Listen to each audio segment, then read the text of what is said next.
And so as we move on to our next impressive app, we're going to be looking at a mix-up of how you play Tetris. And this mixes in both the gamified version of Tetris, but also uses a really cool technology called PoseNet, where you can actually detect your poses and make the shapes. Let's take a look at what that looks like. Hello all, welcome to our application, Tetris Pose. My name is Amneet, and my partners are Hari, Sunny, and Terence. So during our time at Full Stack Academy, we've gone through a lot of technology, a lot of applications. We've seen how they've been utilized, and we've seen what would be the next best thing, how technology has been improved over times, and it really gave us an appreciation for the tech stack that we have today. So when it came time for our Capstone project, we thought to ourselves, how could we utilize our current tech stack as well as to go back to using a new technology, go to that productive struggle of trying to understand how to use a new tech and utilize it for our stack as well. The outcome was Tetris Pose, the game that allows you to use your body movement and your body poses to alter the Tetris grid to create the outcome that you desire. Tetris Pose will engage old, current, and new users of the classic game to try out our version. And now I'm going to have Sunny here that's going to give you a tutorial of how to play the game. Thank you, Emily. Because our web requires real-time human body movements, we create a user-friendly tutorial for our first-time user to learn how to use our app. So now, let's start. The camera will recognize and keep track of your body movements in real time. First, you have 5 seconds to match the pose of the upcoming shape. If you match the pose within time, we give you 10 points. Otherwise, you lose points. Next, the Tetris block will appear on top of the game board.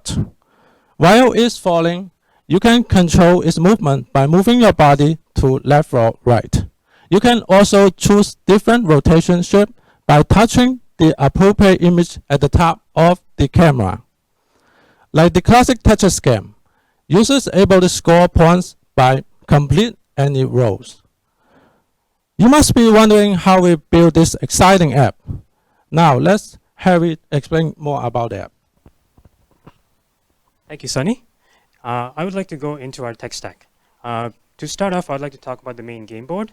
The game board has had several different components, such as the main board itself, the camera, and the upcoming shapes.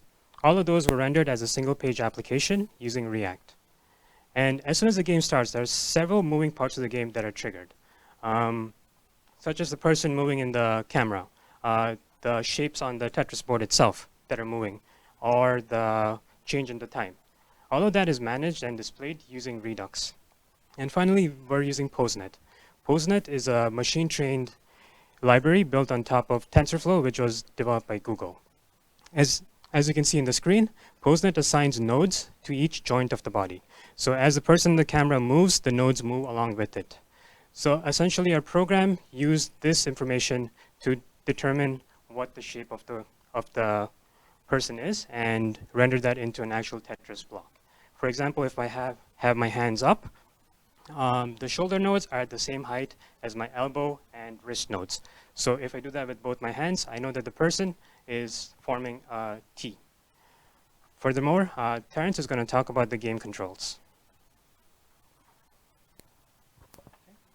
Thank you, Hari. So when we started to design the controls for Tetris Pose, we initially tried to use PoseNet to mimic the analog controls of the original Tetris game. So one gesture to move left, one gesture to move right, and one gesture to rotate 90 degrees. But we quickly ran into challenges. PoseNet's strengths are detecting the user's current pose and position, but not so much in detecting gestures per se.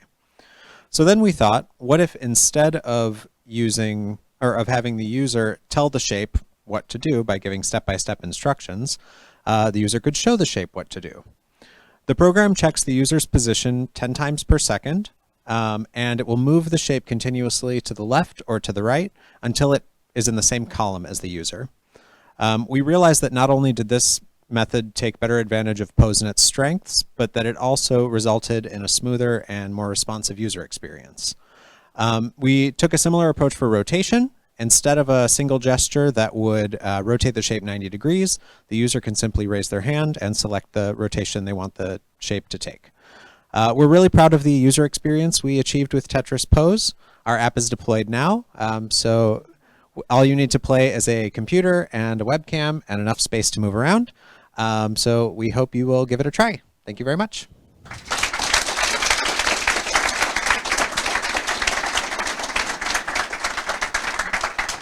That was really great, Dakota.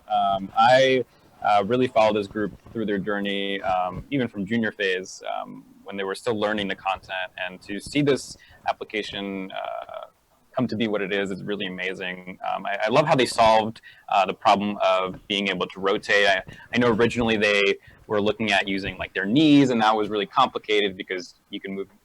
Doing knee movements is actually pretty complicated.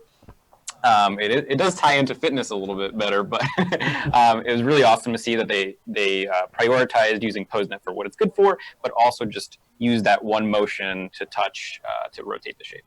Yeah, and one thing I liked about it is Tetris, so it's all automatically really fun. And then the gesture application to it was it does add something to the game. I played it a couple of times and I really enjoyed it. And by sticking to that bright color scheme that games are so known for, it's just a really fun project, which is something you don't see every time. Yeah, I'm gonna definitely play it sometime when I have free time not doing this.